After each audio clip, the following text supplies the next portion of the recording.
Խաղաղության կեղծ օրակարգ հայ հանդեպ ատելության սերմանում, երբ ադրբեջանական կրթական հաստատություններում դեռ շարունակում են հայի կերպարը նվաստացնել, հային թշնամի դիտարկել, խաղաղության մասին խոսելն ուղղակի անիմաստ է։ Հենց այսպիսի մարդկանց է Ալիևը ցանկանում տեղափոխել Հայաստան։ Հիմա արդեն տեսնում ենք վիդեոլովակներ, որտեղ արդեն հիմա, այսպես կոչված հաղթանակներից հետո Ադրբեջանի, երբ որ Ադրբեջանը կարծես թե պատրաստվում է խաղաղության, Ադրբեջանի դպրոցներում ուժեղացել է հակահայկական քարոզչությունը։ Բեմադրվում է, որ հային գերի են վերցնում եւ ստիպում են ասել, որ Արցախը Ադրբեջանի է, այլ ադրբեջանական պանթուրքիստների կարգախոսը ռուս ֆարս էրմյանի, բունվար թուրքուն դուշմանի, այսինքն ռուսները, պարսիկները եւ հայերը թուրքերի թշնամիներն են։ Այս կարգախոսը արտացոլված է իրենց դասագրքերում։ Այս մարդկանց Ալիևը ցանկանում է խաղաղության դարի շրջանակներում տեղափոխել Հայաստան։ Ադրբեջանում պետական մակարդակով միլիոնավոր դոլարներով ֆինանսավորվում են հասարակական կազմակերպություններ, որ քարոզեն, թե իբրև ադրբեջանցիներն իրենց պատմական հողեր Հայաստան պետք է վերադառնան։ Ավելի շատ գումարներ են պատրաստվում տրամադրել այն ադրբեջանական կառույցներին, որոնք միջազգային տարբեր ատյաններում ավելի շատ կքարոզեն իրենց ձևակերպմամբ արևմտյան Ադրբեջան վերադառնալու մասին։ Ադրբեջանցիներն ու իրենց պետական առաջնորդները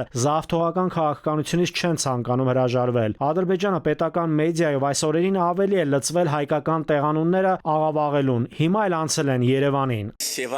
Նույն Ալիևի ճառը, որտեղ որ ինքը խոսում է Սևանի մասին, ինքը այնտեղ ասում է ադրբեջանցիները ապրում են Ադրբեջանի բոլոր հարևան երկրներում եւ ամենտեղ իրենք ապրում են իրենց պատմական հայրենիքն, այդ ամենը ադրբեջանական պատմական հող է։ Ադրբեջանական իշխանությունները թող չմոռանան, որ 500,000 հայեր Ադրբեջանում, Բաքվում, Սումգայիթում, Կիրովաբադում էին բնակվում, երբ 88-ին սկսվեցին ջարդերը։ Արցախցիներն էլ 2023-ին բռնի տեղահանվեցին իրենց մայր հողից։ Ադրբեջանի քաղաքական էլիտան ունի որոշակի վերաբերմունք հայերի նկատմամբ, որը ունի իր մեջ բազմաթիվ շերտեր եւ ի վերջո բերում է ատելության։ Եվ այս ատելությամբ լցված մարդկանց ուզում են վերաբնակեցնել Հայաստանում։ Հասկանալի է, որ սրա միակ նպատակը ունենալ արդեն նոր հակամարտություն Հայաստանի ներսում։ Այս ամենը խոսում է այն մասին, որ Ադրբեջանը չի ուզում ունենալ Հայաստանի հետ իրականում խաղաղություն եւ նորմալ հարևանական հարաբերություններ։ Հայաստանի իշխանությունները հաճախակի են հայտարարում, թե խաղաղություն է Ադրբեջանի հետ հաստատվել, բայց միևնույն ժամանակ խոստովանում, որ անվտանգային առումով չեն կարող երաշխավորել, որ հայը կարող է Ադրբեջան մուտք գործել, Արցախ իր հայրենիք վերադառնալ։ Մասնագետներն իրենց դիտարկումներն ունեն։ Հայաստանի եւ Ադրբեջանի միջև պատերազմի ժամանակավոր դադարեցման, նոր զիջումների գնալու, թշնամու թելադրած օրակարգով շարժվելու խաղաղություն է։